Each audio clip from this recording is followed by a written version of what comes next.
11월 30일 수요일 하나님께서 우리에게 주시는 말씀을 보도록 하겠습니다.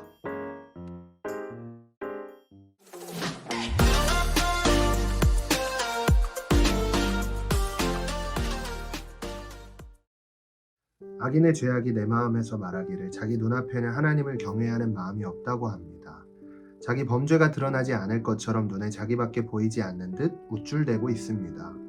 그가 하는 말은 죄악과 속임수니 지혜롭거나 선하기는 다 틀렸습니다.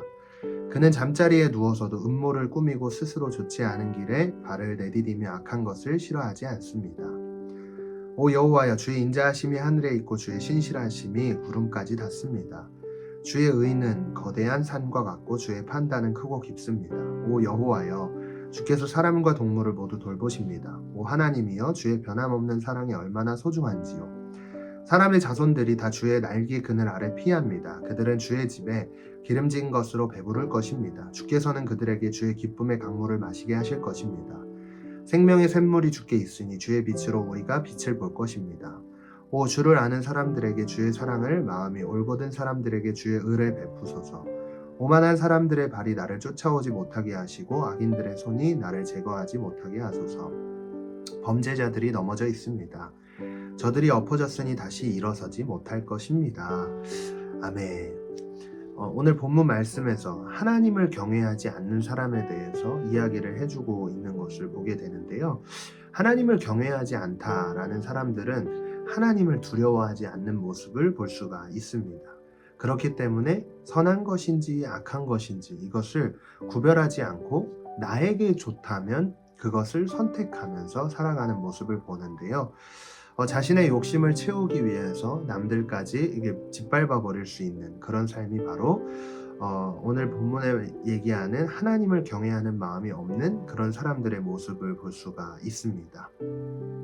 다윗 때 그랬던 것 같아요.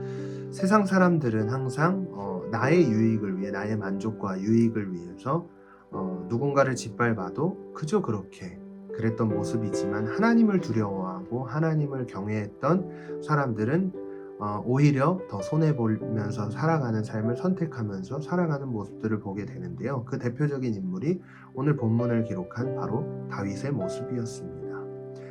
저와 여러분들이 이 땅을 살아가면서 어떤 삶을 선택하면서 살아가야 하는가, 이것을 좀 오늘 본문을 통해서 생각을 해볼 수 있을 것 같은데요.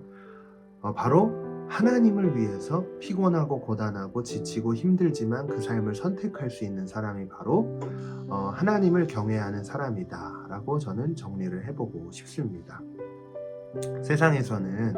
이 세상에서 조금 더 평안하고 조금 더 좋은 위치에서 삶을 살아가도록 선택하는 것이 지혜롭다고 이야기합니다. 그러나 우리 그리스도인들 또한 그런 모습을 보인다면 과연 하나님을 경외하는 모습이 우리 가운데 있나?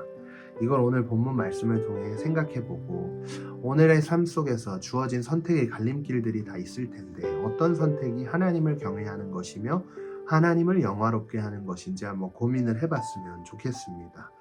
그래서 하나님을 경외한다는 의미에는 어떤 의미가 있죠? 하나님을 두려워하는 마음이 있다라는 거예요. 그게 의인의 삶의 모습이라는 것입니다. 오늘 하루 이 말씀을 들으면서 시작하는 이 하루 속에서 하나님을 두려워하는 마음으로, 두렵고 떨림으로 하나님을 섬길 수 있는 저와 여러분들이 되었으면 좋겠습니다. 기도하겠습니다. 하나님, 우리에게 주어진 선택의 순간 속에서 하나님을 두려워하며 하나님을 두렵고 떨림으로 섬기는 그 경외함이 선택의 잣대가 되게 하여 주시고, 우리가 걸어가는 발걸음 속에서 세상의 지혜라고 이야기하는 것들의 기준으로 선택하는 것이 아니라 하나님을 두렵고 떨림으로부터 나오는 그 기준이 우리의 선택의 잣대가 되므로 이 땅에서 의인의 삶, 하나님이 인정하는 삶을 온전히 살아낼 수 있는 지혜로운 삶이 되도록 우리에게 은혜를 베풀어 주시옵소서. 오늘 하루 그 은혜를 주실 줄 믿으며 예수님의 이름으로 기도했습니다. 아멘. 여러분, 오늘 하루도 승리하세요.